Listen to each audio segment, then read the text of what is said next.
Bonjour tout le monde, bienvenue sur ma chaîne. Aujourd'hui, je veux vous présenter une recette de pain qui ressemble à une pizza, mais ce n'est pas une pizza. C'est un pain que vous pouvez consommer tout seul comme il est, avec une salade, ça passe super bien. Ou alors accompagné d'une charcuterie par exemple. C'est vraiment super simple à réaliser. C'est une pâte qu'on ne va pas pétrir à la main. Vous allez voir, je le fais avec une technique super simple. Il n'y a pas besoin de pétrissage et malgré ça, on obtient une pâte qui est extrêmement moelleuse et qui a super bien levé, comme vous le voyez. C'est vraiment très très simple avec des ingrédients basiques. Il faut juste que vous ayez du fromage, quoi, en fait. Voilà, donc si vous le souhaitez, on peut passer à notre recette. Pour cela, j'utilise 200 millilitres de lait tiède.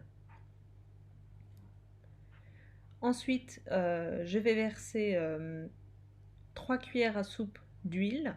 Moi, j'utilise de l'huile de tournesol, mais peu importe.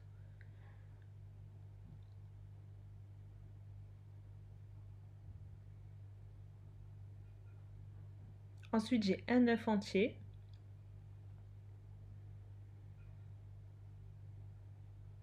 Une cuillère à soupe de sucre, une cuillère à café de sel et j'ai un sachet de levure boulangère, de levure déshydratée en fait. Voilà. Et je vais venir mélanger tout cela jusqu'à ce que ma levure fonde dans mon lait. Vu que le lait il est tiède, ça va fondre assez rapidement. Veillez à bien écraser la levure en fait.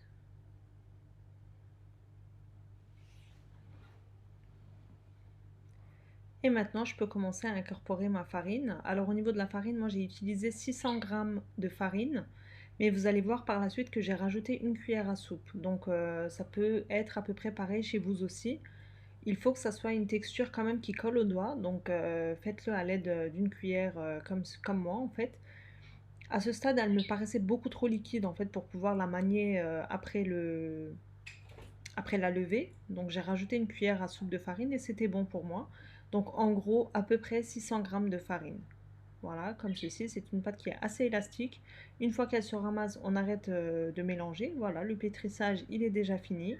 On va venir le recouvrir et on va le laisser lever environ 30 minutes.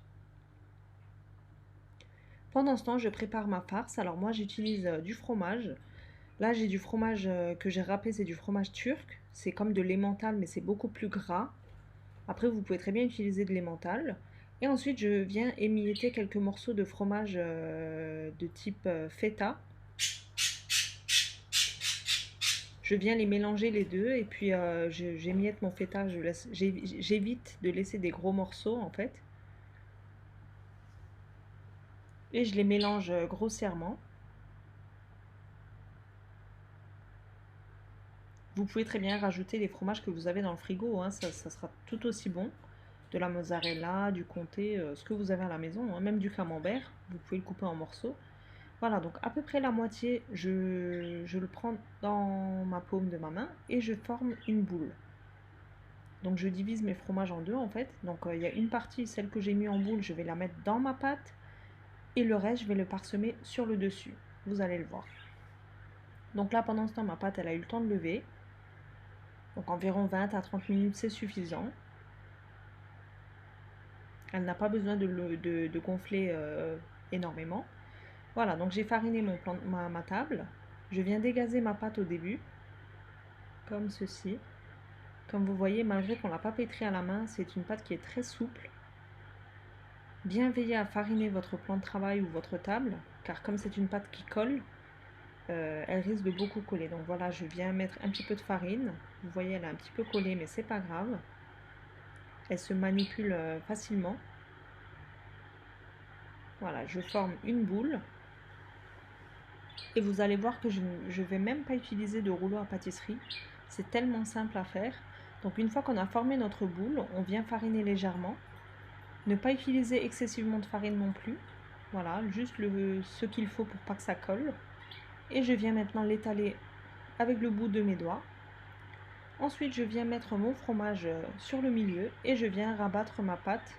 Je refais une boule en fait, mais veillez à bien souder les bordures pour pas que le fromage coule pendant la cuisson. Il faut bien serrer les bouts, voilà, comme ceci. Et maintenant, je viens l'aplatir. Je refarine légèrement. Et là, je l'aplatis au doigt. Comme je peux, voilà, environ 30 cm de diamètre. C'est suffisant, la taille d'une pizza en fait. Voilà. Je dirais que c'est presque déjà fini. Vous voyez comme c'est simple? C'est vraiment une recette super simple. Et comme je sais que vous aimez les recettes assez pratiques, assez faciles à faire, mais qui soient aussi bons bien sûr. Donc je pense que c'est une recette que vous allez apprécier aussi. D'ailleurs, j'ai hâte de lire vos commentaires concernant cette recette. Voilà, donc là j'ai mon plateau qui va aller au four. Donc il est grand, hein, c'est un diamètre de 42 cm. Donc ma pizza, elle fait à peu près 30 cm. Bon, ma pizza entre guillemets, hein, mon pain, voilà. Donc là j'ai un jaune d'œuf, je viens badigeonner toute la surface. Pendant ce temps, j'ai préchauffé mon four à 180 degrés. Chaleur tournante ou statique, peu importe. Faites comme vous avez l'habitude de cuire vos pâtes. Et là maintenant on vient venir parsemer le fromage qu'on avait mis de côté. Alors au début j'ai mis les feta. Et ensuite j'ai rajouté mon fromage râpé. Mais comme j'ai dit, vous pouvez utiliser le fromage que vous voulez. Mais si vous voulez que ça soit bien gratiné, veillez à utiliser quand même un petit peu de mozzarella râpé. Vous aurez un joli côté gratiné. Voilà. Donc mon pain, il est prêt à partir au four. Franchement, ça ne prend même pas 10 minutes de le faire. C'est tellement rapide et tellement simple. Ça change des pains ordinaires en fait. Voilà. Et là, je vous ai de nouveau filmé l'étape de la cuisson, car je sais que vous aimez ça. Pour le temps de cuisson, moi dans mon four, ça a mis environ 20 à 25 minutes. Mais comme je le répète tout le temps, ça dépend de votre four. Donc ne vous fiez pas à la durée. Donc bien surveiller votre four. Ça peut être plus, ça peut être moins. Voilà, le fromage il a bien fondu. Et là, il va passer à l'étape à être doré, bien gratiné. Donc légèrement croustillant sur le dessus, mais tellement moelleux au niveau du pain. C'est vraiment très très bon. Et là, vous voyez comme il gonfle.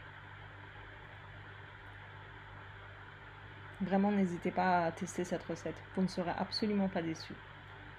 Et c'est d'une simplicité, vous serez choqués par vous-même, tellement c'est simple. Et bon surtout.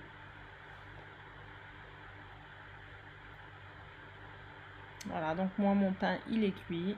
Vous allez le voir maintenant. Il a bien doré. Regardez-moi cette merveille.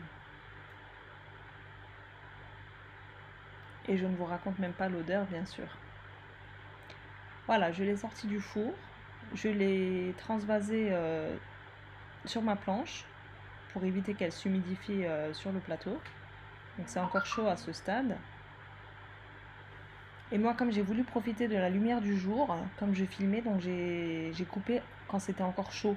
Mais je vous conseille d'attendre quand même environ 15 à 20 minutes, le temps qu'elle refroidisse légèrement. Donc moi, comme je vous dis, elle était très chaude encore. Donc je vous ai coupé pour vous montrer l'intérieur, mais malgré ça, elle était vraiment super moelleuse.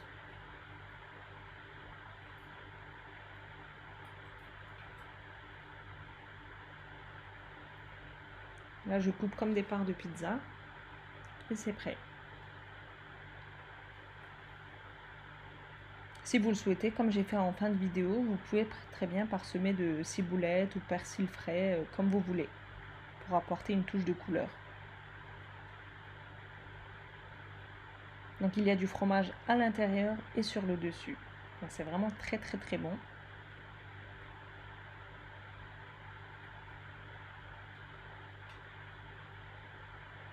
Et je pense que vous voyez par vous-même que c'est super moelleux. Ça se voit à la découpe aussi.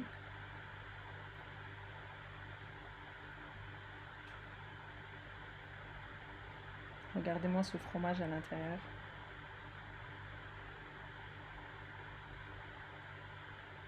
C'est magnifique. D'ailleurs, j'ai vraiment hâte de lire vos commentaires concernant cette recette. J'espère sincèrement qu'elle vous aura plu. N'hésitez pas à la reproduire chez vous aussi. Donc c'est tout pour moi pour aujourd'hui. Je vous dis à très bientôt pour une prochaine recette. Bye bye!